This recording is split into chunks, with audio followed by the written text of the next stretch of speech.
The Mystery of the Cupboard by Lynne Banks. Chapter 1. The Longhouse. "But, Mum, I don't want to move house again." Omri's mother stared at him with her mouth slightly ajar. She turned away for a moment as if she simply couldn't think of a thing to say, and then swiftly turned back. "Omri, you know what? You're incredible. Ever since we moved here, you've done nothing but moan. You hated the district, you hated the street, you hated the house." "I never said I hated the house. I like the house. I love the garden. Anyway, even if I did hate it, I wouldn't want to move. All that packing and general hassle last time, it was awful. Why do we have to move again?" "Listen, darling, you remember the freak storm?" Omri stared at her. Remember it? Could anyone who survived it possibly ever forget it?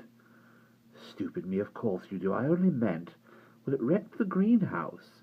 It wrecked my room. The chimney fell off. The roof had to be... But, Mum, that was all months ago. It's been mended pretty well." At vast cost," put in his father, who was sitting at the breakfast table room, writing out a description of their house. It was coming home unexpectedly early, and catching his father on the phone to an estate agent that had tipped Omri off that his parents were thinking about selling and moving. "Yes, and now, with a new roof and everything, it's a good time to sell. Besides, Dad really hates living in town." Now it was Omri's turn to have his mouth hang open. "You mean we're not going to live in London?" "No, we're going to live in the country." Omri sat up sharply. "The country!" he almost shouted, as dismayed as if his father had announced they were going to live at the bottom of the sea. "Yes, dear, the country," said his mother. "That big green place with all the trees. You know, you've seen it through the car window when we've been racing from one hideous town to another." Omri ignored her sarcasm. "Would it be Kent?" His best friend Patrick lived in Kent. "No." That put the lid on any thoughts that it might not be so bad. But why are we just moving because of Dad? But are we just moving because of Dad?" "Certainly not," his father said promptly. "We're also moving because the local high school, which your brothers already go to, and which you will, in theory, be starting in September, is a sink.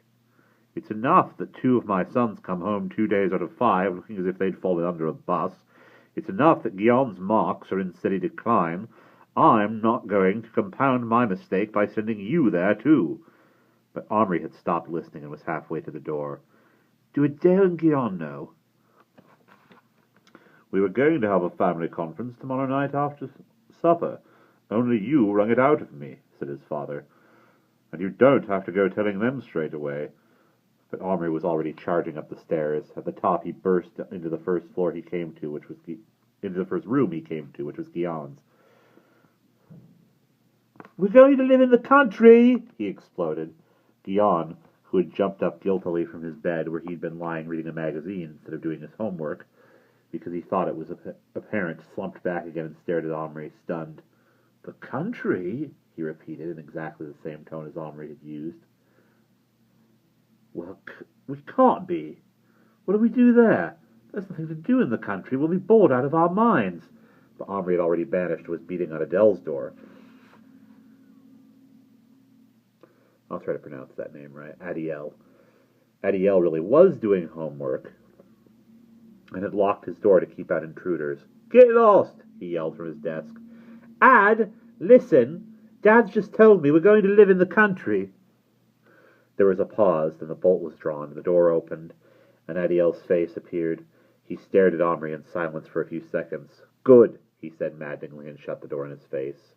"Are you crazy?" Omri called through the door. Guillaume had come out and was standing next to him. "He said good," Omri told him indignantly. "Ask him if he's crazy." "I just have." "Are you crazy?" Guillaume shouted through the door at the top of his voice. Boys, stop that row, that's enough." "Come down and we'll talk about it," said their father's irritated voice from the foot of the stairs. Omri and Guillaume trailed down and back into the breakfast room.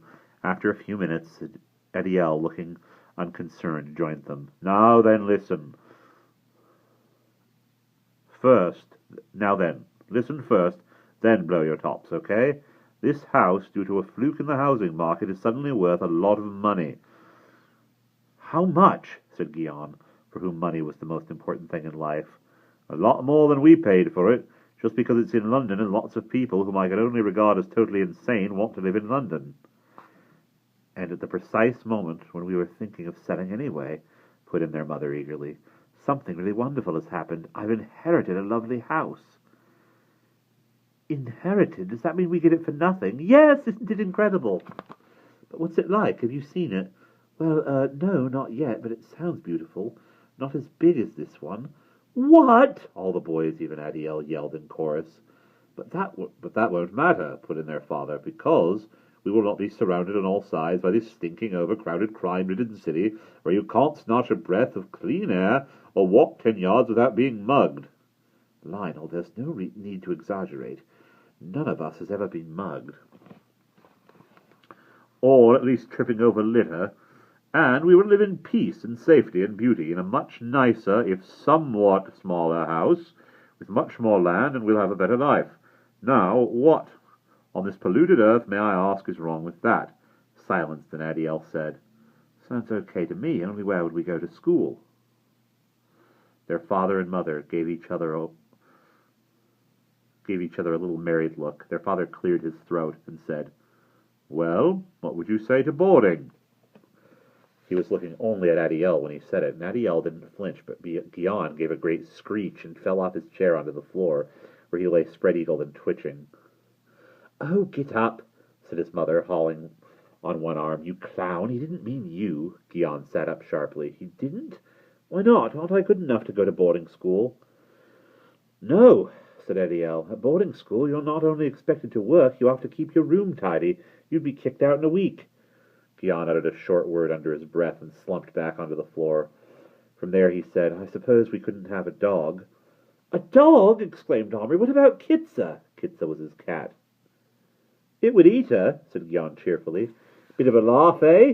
He sat up again. It'd be good. We might get a Rottweiler, and then it would eat you too. What we might actually get, remarked their mother, is a pony. The boys all looked at one another in bewilderment. None of them had ever shown the faintest interest in riding. Only for Omri did the idea of a horse have any associations, but they were very pleasant ones. He said slowly, That might be all right. I wouldn't mind that. Are you crazy? You've never even sat on a horse, said Guion. I'd like to, though, said Omri. His vision of the country as a barren wilderness devoid of all entertainment blurred a little, and out of the mist rode a familiar figure, an American Indian, seated astride a strong, alert brown pony, with his hand raised in stern greeting. He cocked one buckskin-clad leg over the pony's neck and slid to the ground, where he stood knee-deep in lush English grass. What was odd was, in Omri's vision, he was the same size as Omri, well, bigger, obviously, because he was a man.